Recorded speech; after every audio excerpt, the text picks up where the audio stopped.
יש לנו עוד פסוק נפלא.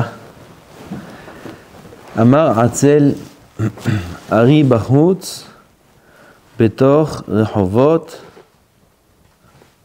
ארצה. L'Atzlut, la mida de l'Atzlut, c'est une mida qui est terrible.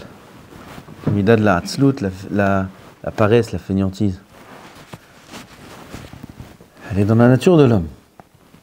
On est paresseux de nature. D'autant plus dans notre génération, avec tous les plaisirs qu'on a, avec tous les pinokim, avec la pizza. Il y avait la pizza à l'époque. Il y avait le falafel à l'époque. Ne parlons pas du shawarma. À l'époque, c'était tout simple, il n'y avait pas tout ça. Aujourd'hui, on vit dans les plaisirs, on baigne dans des plaisirs, ça nous fait qu'aggraver la situation de la paresse. Alors, le paresseux, qu'est-ce qu'il dit? Tu lui dis, viens, sors. Viens en shiur, viens étudier la Torah, va à la tfila, lève-toi tôt. Qu'est-ce qu'il dit? Ni plus ni moins. Ari Bahout. Non, il y a un lion dehors. Je pense qu'il y a un lion dehors, c'est dangereux, je ne peux pas sortir. Betor Rehovot. Aratzeach, Aratzeach. Haz Shalom, il y a des lions dans les Rehovot. C'est dangereux. Comment tu veux que je sorte? Bon, tout le monde comprend qu'il est fou, celui-là. Oui, il y a un lion dans la rue. Ah putain. Même dans les villes où ils étaient entourés de forêts, il n'y a pas des lions dans la ville. Il dit Rabbeinu Yonah, qu'est-ce qu'il nous apprend par là? Shlomo HaMelech. Un grand yesod. Un grand yesod qui concerne pas que la paresse. Qui nous concerne, et combien ça nous concerne, vous allez voir. Je vais voir. C'est du moussar à moi-même. Tzadikim.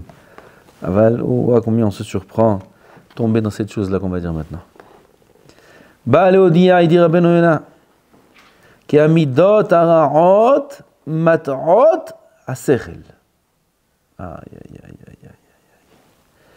Les mauvaises midot induisent en erreur même le sechel.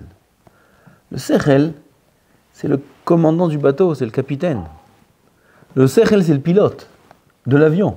Le sechel, c'est la logique. Tant que le sechel est en bonne santé, tant que la shkafa est bonne, alors même si le cœur nous attire à droite, nous attire à gauche, ça va. Comme une fois, il y a quelqu'un qui travaillait dans les urgences. Et quand il y a, alors allez-nous, des zirot de pigou, hein, ici en Israël, des zira, comme on dit zira.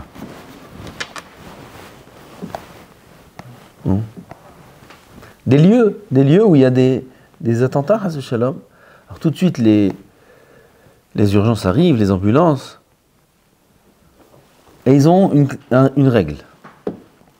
Ils ont une règle. Parce qu'il faut savoir à qui s'adresser en premier parmi les blessés pour sauver un maximum de vies.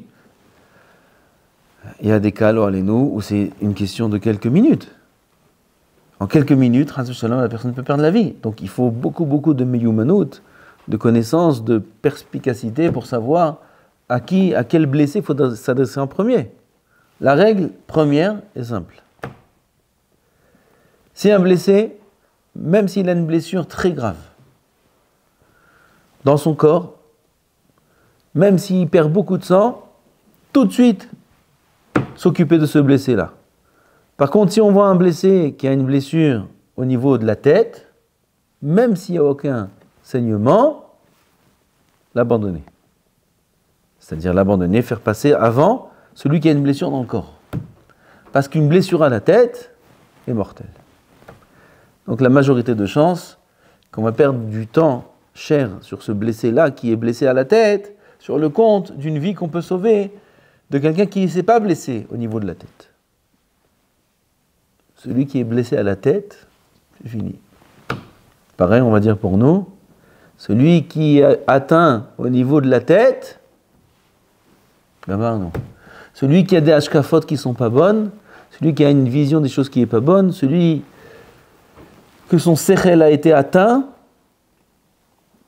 il ne voit pas vrai les choses, il ne voit pas clair, de manière juste, il n'a pas beaucoup de chances de s'en sortir celui-là. Ceux qui ont des hashkafot qui ne sont pas bonnes, la majorité du temps, c'est une perte de temps. Aval, quelqu'un qui a des hashkafot qui sont bonnes, sa tête est saine, mais son corps, il est tout blessé. Il fait des averot, il est mehalel Shabbat, il ne fait pas Kippour. Kippour, il ne fait pas. Toutes les averot du monde, il fait. Tout son corps, il est plein de blessures. Aval, sa tête est bien. Quand on lui parle, il est conscient. Peut-être qu'il y a Hachem. Mais c'est dur.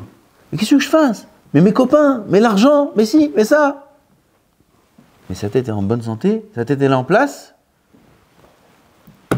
Aucune crainte. Cet homme-là, un jour viendra, il fera tchouva. Aussi loin qu'il est. Il y a des gens qui viennent de très très loin. Pas de très loin, de tellement loin qu'on ne peut même pas parler de ça au Beth Midrash. Comme des gens connus, des rabbanim connus, aujourd'hui, en Israël, dans le monde sûrement, qui viennent des montagnes du Tibet. Vous savez ce qu'il y a là-bas? C'est pas Kippour. C'est pas Shabbat. C'est les montagnes du Tibet. Ça veut dire c'est l'endroit le plus loin où un juif il peut arriver dans sa vie. De là-bas, ils font tchouva. Comment c'est possible? Il y a des gens qui, beaucoup moins que ça, ils font pas tchouva toute leur vie, ils meurent dans leur riche haute. Quelle différence entre lui et lui? Pourquoi lui est devenu un grand rave, Mzakarabim, et l'autre, il est mort en tant que Mehalel Shabbat? Quelle différence? La différence, elle est au niveau de la santé de la tête. La tête, il faut qu'elle ne soit pas atteinte. Il faut que la hashkafa soit bonne. Il faut que la émouna existe. Il faut que la vision des choses soit claire. Hashem ou Tzadik, Va'ani va'ami ha'reshaim. Si la tête est saine, il n'y a aucun problème. Dit Rabbeinu Yona, le grand problème des midot, regardez ce qu'il dit. C'est une phrase, mais on peut faire de ça plusieurs shiurim. Qui a midot ara'ot mat'ot asechel. Les mauvaises midot, pourquoi c'est tellement grave les midot? Pourquoi c'est tellement dur les midot? Pourquoi c'est tellement important les midot? Car les mauvaises midot peuvent induire en erreur le sechel, la tête. Elles portent atteinte à la tête, au capitaine du bateau. Si un bateau, il y a les marins et il n'y a pas de capitaine, où il va? Il va nulle part. Il peut tourner en rond dans l'océan. Il peut tourner en rond sur lui-même. Il n'y a pas de capitaine qui dirige le bateau. Ah, il y a tous les, ils vont faire tout ce qu'il faut. S'il y avait des rames, ils vont ramer. S'il y a des moteurs, ils vont s'occuper du moteur. Ils vont tout faire. Ils vont travailler très dur. Mais s'il n'y a pas de capitaine qui dirige le bateau, il n'a aucun sens. Et tout leur travail n'a aucun sens. Pareil, celui qui n'a pas l'Esprit Saint, toutes ses mitzvot, toute sa Torah, n'a aucun sens. Il peut tourner en rond, ce monsieur-là. Parce qu'il peut croire qu'il fait bien, il peut croire qu'il est dans la bonne direction, et en vérité, il tourne en rond. Peut-être même, il est dans le sens inverse. Comme ça, il dit après Mshulevitz, on a fait un cours une fois sur ça. Qu'un homme, il peut être persuadé que toute sa vie, il était dans le droit chemin, et toute sa vie, il s'est trompé. Toute sa vie, il s'est trompé. Voilà, tu vois, on voit ça dans la vie de tous les jours.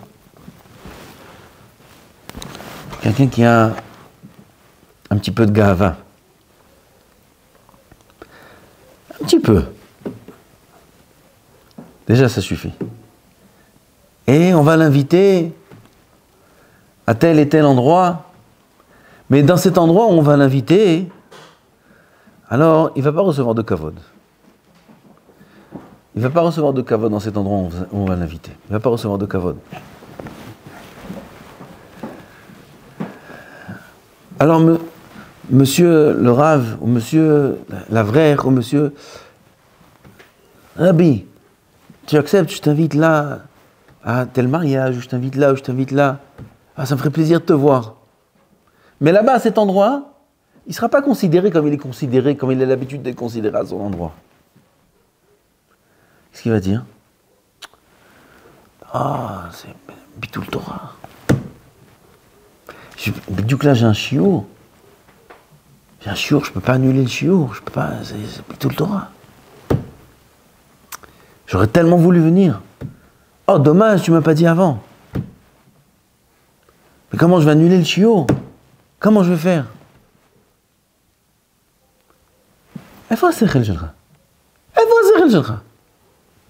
Tu veux que je te montre que ton sechel, il n'est pas bien? Regarde l'inverse. Il doit aller dans un endroit où là-bas, il va recevoir beaucoup de kavod. Il a un petit peu de gava. Dans le meilleur des cas, il a un petit peu de gava. Il va recevoir beaucoup de kavod dans cet endroit-là. Et c'est en plein dans ces sdarim. C'est mitzvah, les sameh hatan. Ça passe avant Talmud Torah. Car katoub bagmara ktubot. Otsaat hamet, v'achnasat kala. C'est mevatlin Talmud Torah, l'otsaat hamet, l'chasat nasan kala. זה ודאי. ודאי. מה, זה שולחן ערוך. שולחן ערוך מפורש. איפה השכל שלך? איפה השכל? C'est quoi ces contradictions-là? איפה השכל? אין שכל. כשיש מידות, אין שכל. אין שכל. dit רבנו יונה, להודיע כי המידות הרעות מעוותות השכל, הבן אדם יש לו עצלות, il dit il y a un lion dans la rue. Ça va pas la tête. Il réfléchit plus. C'est Shlomo HaMelech qui nous a pris une loupe pour nous montrer combien les midot elles sont marvetot le sechel. Un lion dans la rue, t'as pas exagéré un peu?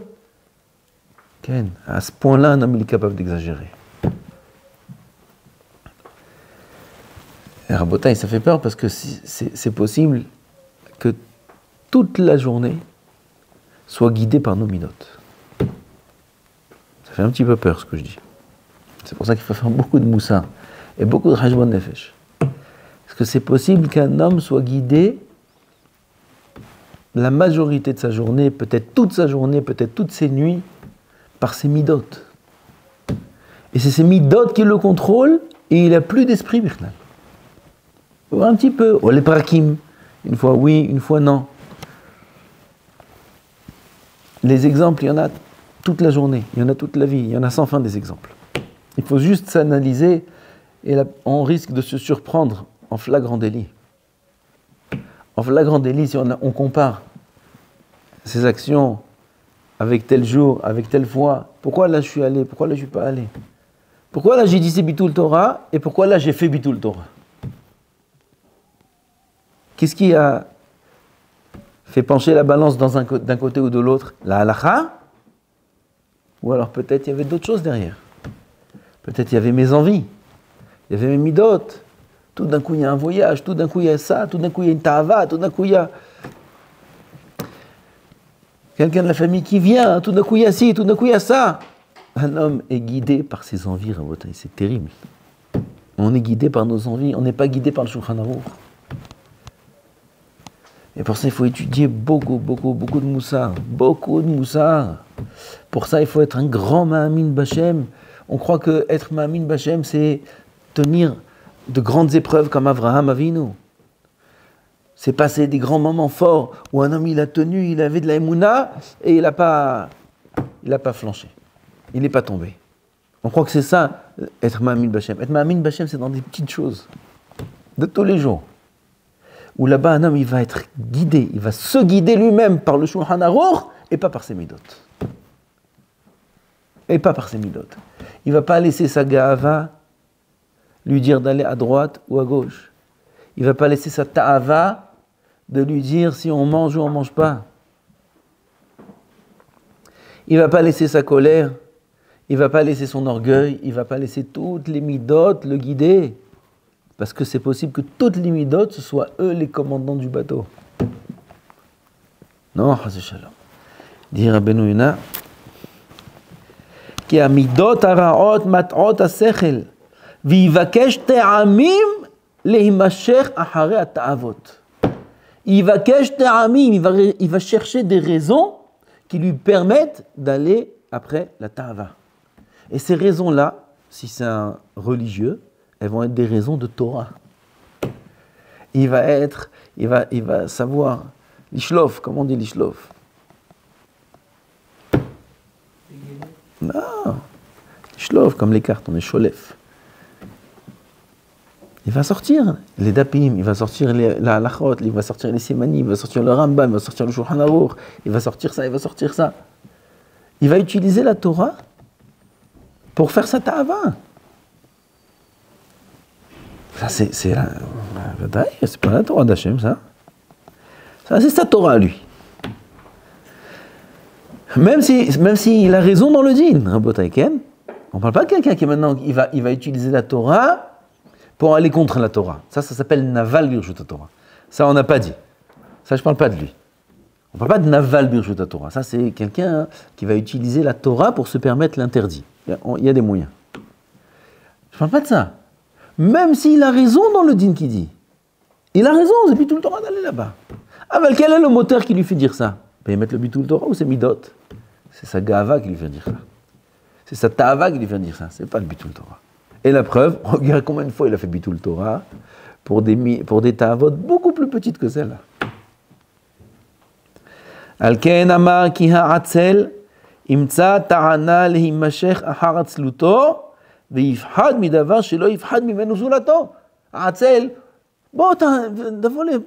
לא, אולי יש אריה בדרך, או יש איזה מחבל בדרך. מה מחבל עכשיו? מה הקשר? אלא מה? Il va sortir des excuses qu'une autre personne qui n'a pas cette avala, הוא לא אומר את זה. מה פתאום, איזה אריה, מה אתה מדבר? אלא מה באמת העצלות? מה באמת התאווה? מה באמת המידות? והוא מוציא כל מיני טענות וכל מיני זה, ואפילו שולחן ערוך הוא יוציא לך. ואפילו תורה יגיד לך, פסוק הוא יגיד לך. מה אסור? זה מסוכן. מה באמת לרזון? התאווה, הגאווה, כל הדברים האלו.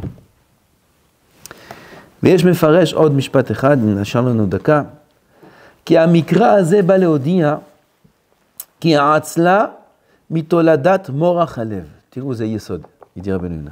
יש מפרשים כי דיז, שהעצלות, מה השורש שלה? העצלות היא תולדה של מה? לעצלות, elle est תולדה, descendante de quoi? De quelle racine? מורח הלב. פחד. מעניין. אדם שהוא עצלן, un homme qui est paresseux, la racine de cette paresse, c'est מורח הלב. פחד. Il a peur. הוא מפחד מכל מיני דברים. מפחד מזה, מפחד מזה, מפחד מזה, מפחד מכל מיני דברים. זה התולדה, עצלות. נשאר לישון, נשאר איזה עייף.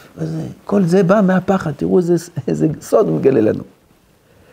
והפוך, הזריזות מתולדת הגבורה. אדם שהוא זריז, הולך מהר, כמה מוקדם, עושה, טה. ממה זה בא? d'où ça vient? גבורה. le courage. ça c'est יש מפרשים. זה אמת או לא אמת? אומר רבנו יונה, ונכון הדבר, זה אמת. זה אמת. encore un יסוד qu'on a appris. ברוך אדוני לעולם, אמן ואמן. רבי חנניה